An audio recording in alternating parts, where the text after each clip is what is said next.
vais bien. Aujourd'hui, je te raconte la suite de notre aventure, mais dans un endroit un peu différent d'habitude. En fait, j'essaie de combattre mes petites peurs de filmer en public, mais je préfère y aller petit à petit, donc j'enregistre en voice-over pour aujourd'hui. On fait un pas à la fois. Le 13 janvier, on quitte Prague, de nouveau à bord d'un Flixbus, mais là, en fait, on reste en Tchéquie. Honnêtement, on a souvent bien aimé prendre le bus pour nos trajets entre les différentes destinations. Je trouve que ça nous permettait de voir de jolis paysages, mais surtout de nous poser le temps de quelques heures pour faire les choses qu'on ne prenait pas forcément le temps de faire quand on jouait aux touristes. On arrive à Brno en après-midi. En fait, Brno, c'est la capitale de la région historique de la Moravie et c'est la deuxième plus grande ville de la Tchéquie après Prague. Par exemple, Brno est célèbre pour son architecture. Quand on arrive, on fait un petit tour rapidement et vu qu'on y reste presque une semaine, on part faire des courses. Et quand on rentre, on est témoin de quelque chose qui nous étonne pas mal. En fait, j'ai un peu l'impression que tu vas avoir du mal à me prendre au sérieux parce que même nous, sur le coup, on a été carrément choqués. En fait, sur le chemin du retour des courses, quand on arrive dans la rue dans laquelle on séjourne, on passe à côté d'une cour d'un petit immeuble avec un groupe d'une vingtaine d'enfants qui jouent ensemble. Jusqu'ici, très mignon, rien de bien étonnant. À un moment, il y a un livreur qui passe dans la rue en trottinette et il se fait arrêter par les enfants. De loin, on a l'impression en fait qu'ils sont un peu en train de jouer avec lui, mais plus on se rapproche, plus on réalise que les enfants ont arrêté le livreur pour l'insulter et lui cracher dessus. Donc pour que tu comprennes bien le profil, je suis en train de te parler d'enfants de 10 ans à peu près. Et quand nous on passe, c'est un peu la même chose, genre insultes, gestes obscènes, tout ça quoi. Mais en fait, ce qui s'est passé ce soir-là, c'est pas vraiment un cas isolé. Plusieurs fois, on a assisté à ce genre d'événements dans la ville, incluant ou non des enfants, mais souvent avec des enfants. Et c'est assez drôle de se dire que ça nous est arrivé dans une ville beaucoup moins touristique, censée être beaucoup plus calme en fait. Et pourtant, de tout notre voyage en Europe de l'Est, c'est l'une des seules villes où on s'est un peu senti moins en sécurité, j'ai envie de dire. Et c'est un peu ridicule dit comme ça, mais oui, c'est en partie à cause d'enfants. Mais bon, on ne se laisse pas abattre et on ressort directement pour aller boire notre premier café à Brno. On va chez The Roses, qui est une petite chaîne de la ville, qui avait un staff vraiment adorable et un très très bon café.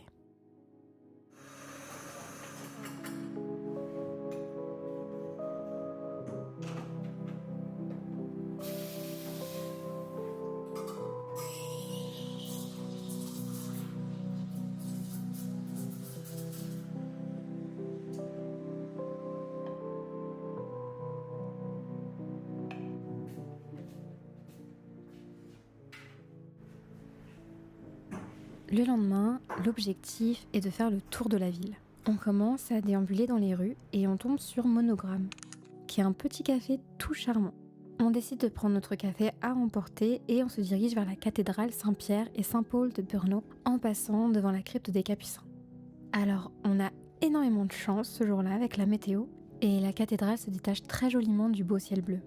Et étant donné qu'elle se situe sur une petite colline, elle nous donne une très jolie vue sur le reste de la ville. On continue ensuite par faire un tour dans le jardin de Denis. On s'y assoit un petit temps pour admirer ce qui nous entoure et aussi pour terminer tranquillement nos cafés.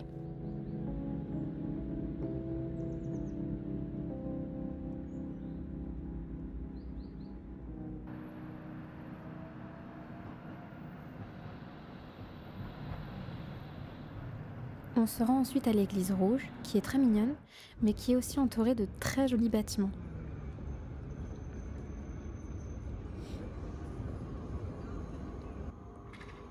Comme je te l'avais dit, la ville est connue pour son architecture. En continuant notre petite balade, on arrive jusqu'à la patinoire extérieure de la ville. Alors forcément, on s'y arrête pour regarder les gens patiner. Certains débutent seulement, mais d'autres font des figures vraiment impressionnantes, tellement agilement qu'on croirait presque que c'est facile à reproduire. Personnellement, j'ai jamais beaucoup fait de patin à glace et mon niveau est vraiment très bas, donc je suis d'autant plus admirative.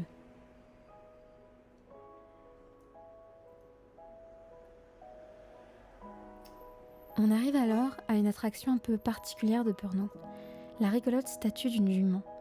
Cette statue équestre en bronze haute de 8 mètres représente en fait le margrave Jobst de Moravie.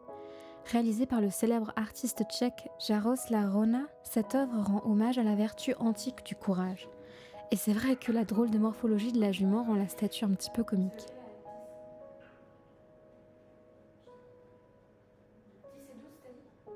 Un tout petit peu plus loin, on découvre l'église Saint-Jacques de Brno, qui, grâce aux lumières du soleil qui perçaient à travers les vitraux, était divinement belle.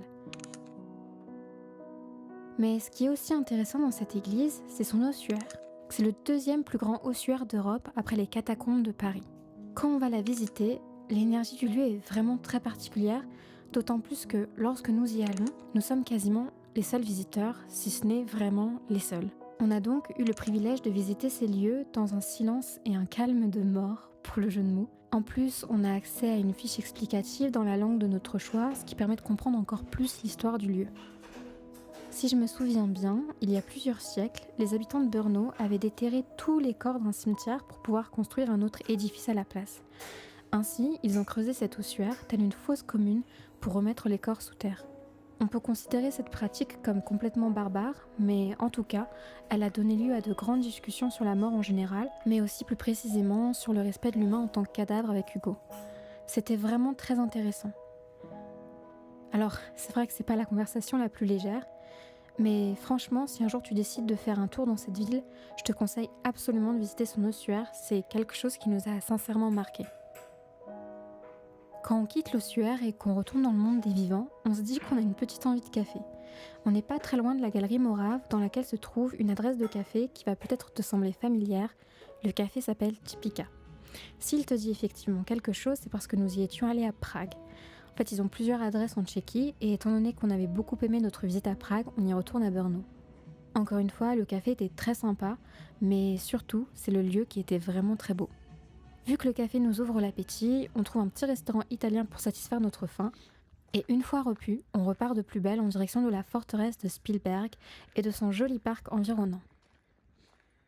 De nouveau, ce qui est vraiment très agréable, c'est le calme, comparé à l'agitation habituelle des villes touristiques.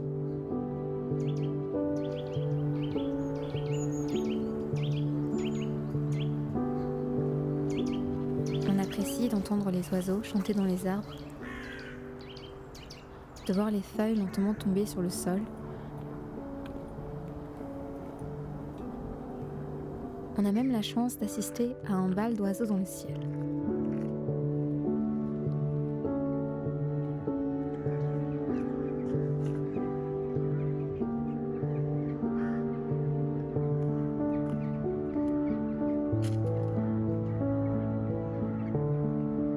On reste dans le parc tout le reste de l'après-midi.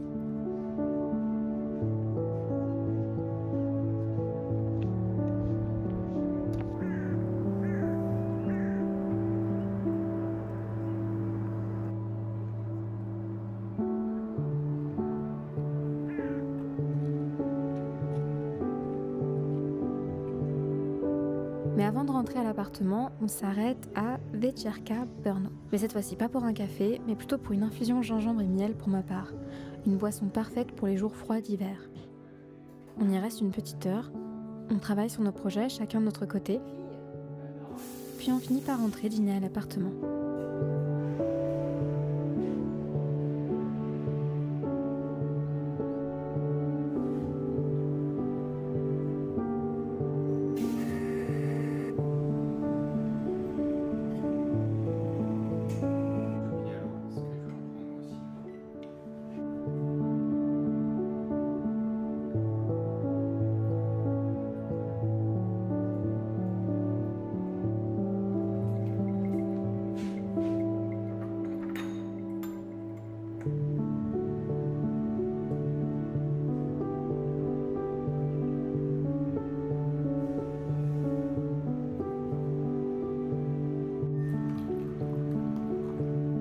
Le lendemain matin, on découvre avec émerveillement qu'il a neigé pendant la nuit. Et je suis super contente. Alors tu commences à connaître notre affection particulière pour la neige. Et c'est vrai que vivant en région parisienne, la neige s'est faite de plus en plus rare ces dernières années. Donc dès qu'il neige, on essaie d'en profiter le plus possible, ou tout du moins de l'apprécier le plus possible. Donc on se rend dans un café tout mimi pour prendre notre petit déjeuner, Poppy Beans Coffee. Donc étant donné que la ville est relativement petite, on a eu le temps d'en faire presque tout le tour dès le premier jour. Alors aujourd'hui, c'est moins une journée touriste, mais plutôt une journée de travail. Donc on reste au café, Hugo travaille sur son projet, et de mon côté, je fais un peu d'étalonnage. En l'occurrence, c'est le genre de moment où j'aurais dû faire du montage, mais l'étalonnage me paraissait plus intéressant, je sais pas trop pourquoi. Mis à part l'étalonnage, je me penche aussi beaucoup sur la question de notre installation à Berlin. Chercher un appartement, un travail, régler les démarches administratives et tout ça. On voulait être mieux préparé que l'Italie. Surtout que l'Italie, ça a été si facile de s'y installer, tandis que l'Allemagne, beaucoup moins, en y réfléchissant maintenant. D'ailleurs, c'est un peu comme ça qu'on a passé le reste de notre séjour à Brno, en allant travailler dans des cafés. On est allé de nouveau à The Miners ou encore à The Roses. C'est vrai qu'on aurait aimé visiter un peu plus la région environnante, mais à cause de la basse saison, les bus se faisaient rares et les temps de trajet étaient aussi bien plus longs. C'est vrai que notre expérience de la ville était un peu particulière, alors on en a profité pour se reposer. Je trouve aussi que c'est important pour moi d'être transparente avec toi, autant sur ce qu'on a aimé que sur ce qu'on a moins aimé. Malgré le fait que Brno soit une ville très charmante sur plusieurs points, on te la conseillerait probablement pas. On sait très bien aussi que notre vécu est très personnel et pas universel, mais nous, on ne compte pas retourner à Brno. Par contre, faire un road trip dans la campagne tchèque serait une chose que nous aimerions bien faire dans le futur. D'ailleurs, je te parle beaucoup de mes photos dans cette vidéo, j'en poste beaucoup sur mon Instagram, donc si cela t'intéresse, n'hésite pas à y faire un tour. Merci beaucoup d'avoir regardé cette vidéo, j'espère qu'elle t'aura plu. Je te souhaite une excellente journée et je te dis à la prochaine fois. Bisous.